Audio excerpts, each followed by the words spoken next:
현재 제 포트폴리오 중 절반은 한국 주식입니다. 그중 또 절반은 조선업과 조선기자재에 투자 중입니다. 보유 편향이 있을 수 있다는 점 감안해 주세요.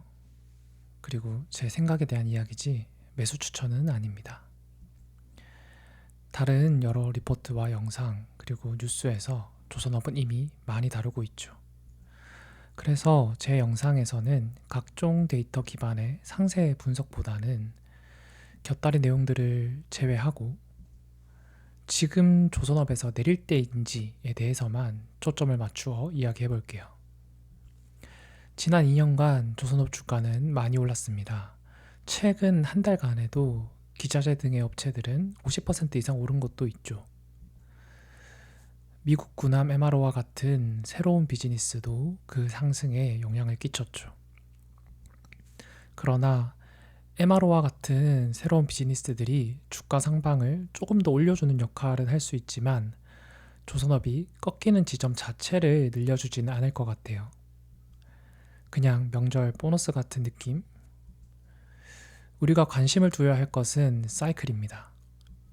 조선업 같은 시크니컬 산업은 과거 제품들의 내용 연수의 종료 그리고 기술 발전에 따른 교체, 그 과정에서 캐파 투자에 따른 과잉 공급과 공급 부족의 순환, 이런 것들이 맞물려서 호황, 불황이 계속 돌고 돌게 됩니다. 그리고 이 사이클이 끝나가는지에 대한 신호를 주는 것이 저는 가격과 수량이라고 생각해요. 조선업에서 P는 신조선가에 해당되고 Q는 수주에 해당된다고 보시면 될 것 같아요. 그래서 우리는 P와 Q가 꺾이는 신호가 있기 전까지는 배에 올라타 있어도 됩니다. 우선 Q 수주부터 이야기해 볼게요. 기본적으로 국내 조선사들의 수주는 28년까지는 가득 차 있어요. 친환경 이슈 등에 따른 LNG선 수요에 따른 것이죠. 그럼 28년 이후에 수주가 나올 만한 곳을 찾아보는 것이 중요하겠죠? 조선업이 시크니컬 산업인 근본 이유는 제품의 내용 연수가 길기 때문입니다.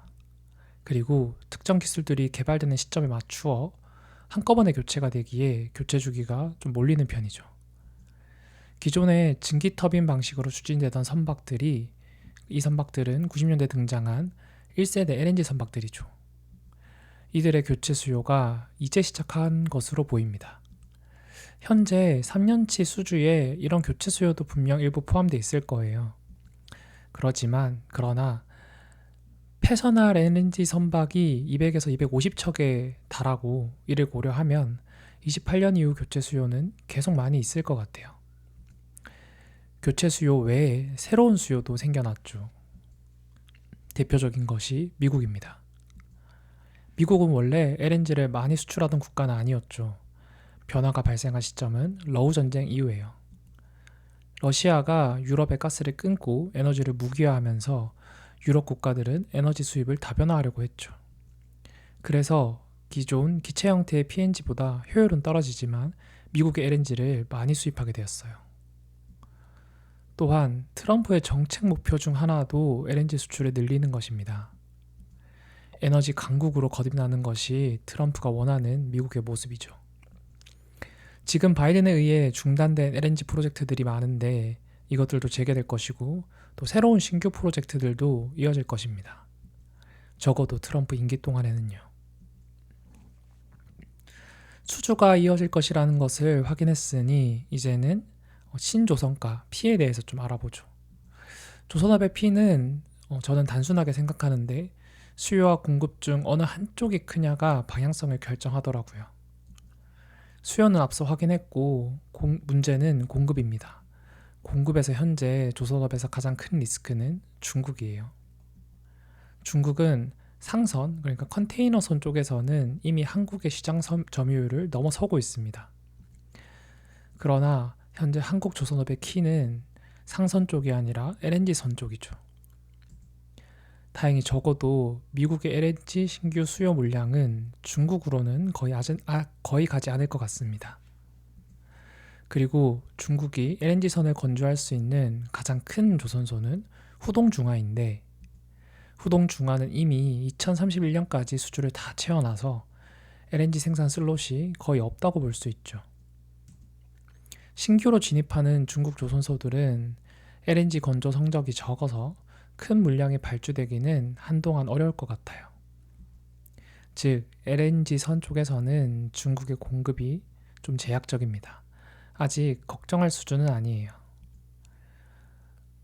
공급이 신경 쓰이는 또 다른 부분은 과거 사이클의 하락 원인 중 하나인 경쟁적인 캐파 증설입니다.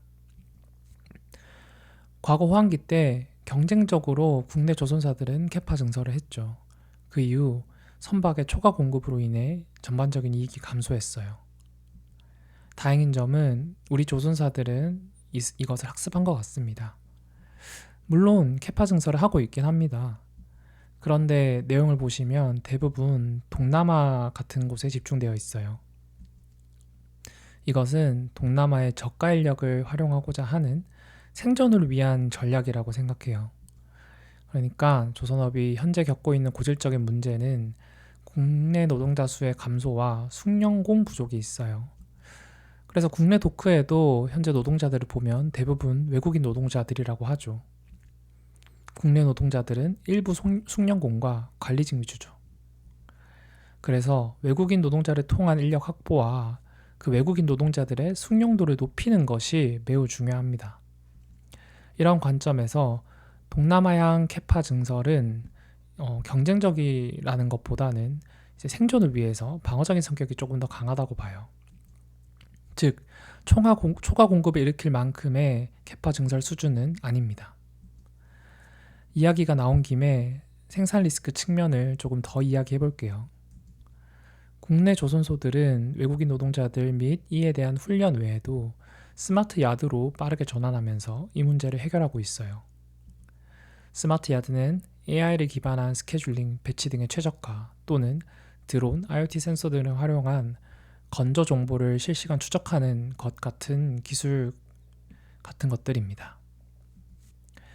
조선업에 대해서 이야기를 했는데 전 앞서 말한 것처럼 조선 기자재에도 투자 중이에요. 사실 조선소보다 조선 기자재 비중이 조금 더 커요. 그 이유는 리스크 측면인데요. 중국의 공급 위험이 제 예상보다 조금 더 강할 수도 있어요. 그래도 조선 기자재 업체들은 이것도 오히려 기회가 될 것 같아요. 조선업이든 조선 기자재든 아직까지 내릴 단계는 아니라고 봐요. 물론 조선업에 투자하는 동안 더 큰 기회를 주는 섹터나 종목도 있을 겁니다. 그러나 다리에서 떨어지지 않고 계속 나아가기만 한다면 조금 느려도 경제적 자유까지 갈 수 있다고 생각해요. 얼마나 빠르게 가는지는 저는 크게 신경 쓰지 않습니다. 그건 운의 영역으로 내버려둬요. 저에게 조선업은 한동안은 떨어지지 않고 계속 나아갈 수 있는 투자 기회인 것 같습니다. 오늘 영상이 도움되셨다면 좋아요와 구독 부탁드립니다.